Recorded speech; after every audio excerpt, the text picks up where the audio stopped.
overcome the oppressors with love in our hearts, and that is the true way, and that what's often pumped out by the mainstream, um, it's usually a good idea to question everything, and then from there, generally, I often go in the direction of actually the opposite, from what the mainstream often suggests. Um, Not to just subject my will to polarized opposition, but I'm just saying to question everything, and then oftentimes you'll actually see yourself potentially in alliance with the total opposite of what is promoted by the dominant culture. And that's what I'm saying. I mean, these are times, folks, where we're going to see possible hunger strikes, water strikes, food riots, race riots, religious riots, all within the next year or so in America. Maybe another rung on the ladder of a financial collapse. Some type of student loan crisis. Um, so there's going to be a lot of changes, and especially with all this religious riots and race riots and stuff like that. Um, there's a great degree of consciousness out there, from the levels of oppression and suffrage, but I think the main thing is that to not, like, for example, like what's so relevant right now is the oppression of black people, but to not come back with hatred of anyone, of a particular oppressor, or hating white people.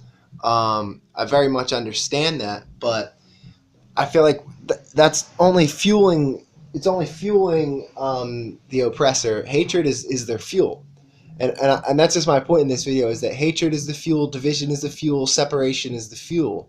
So anything like that is just fuel on the fire, on this capitalist beast system of Babylon, this system with vast metropolises without the networks of the Babylon matrix, and truly a matrix system of entrapment that tries to trap you through all your debt and everything, and get you hooked as a good worker slave, as a good worker bee.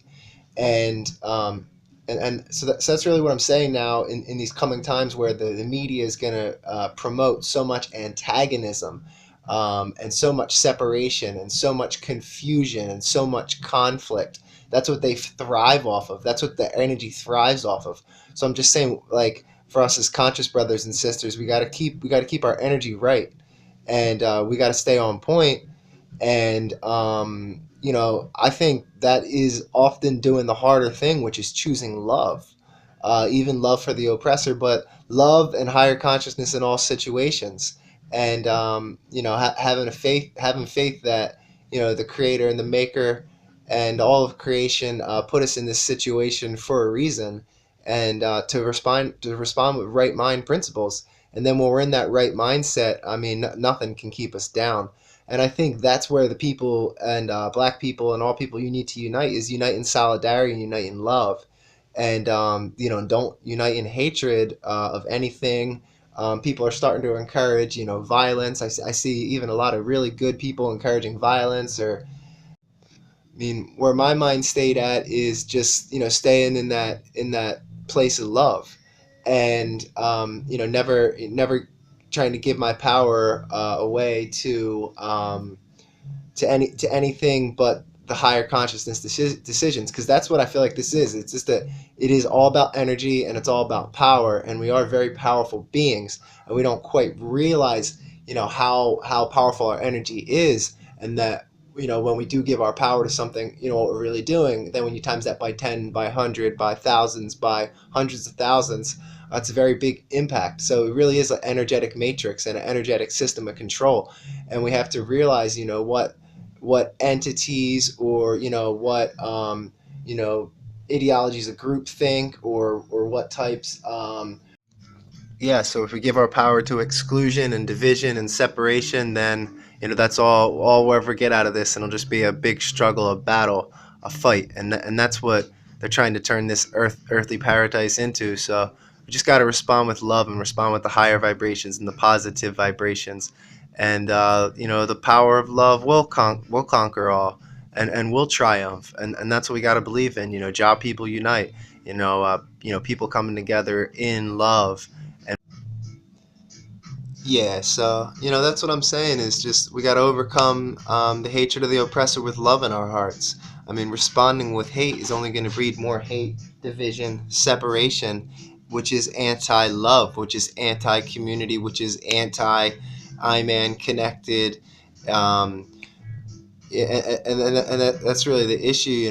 This is about einity, and coming together. So all that separatist ideology and all that hatred and prejudice and stuff. I mean, the only way to overcome that is by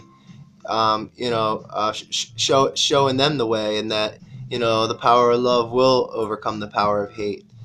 And I just really think that's the main thing, that this is a energetic matrix, and it's all about what we give our power to.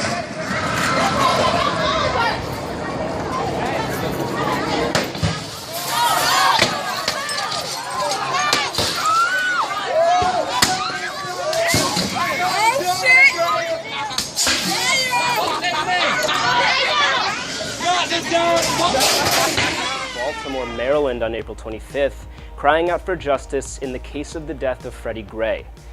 It was the largest march yet to be held in Gray's honor. After several hours of orderly demonstration on Saturday, the protests turned violent, with more than 30 arrests made and 6 people reported injured. Here we see protesters causing heavy damage to police cars and officers storming the scene, leading to a confrontation in the streets.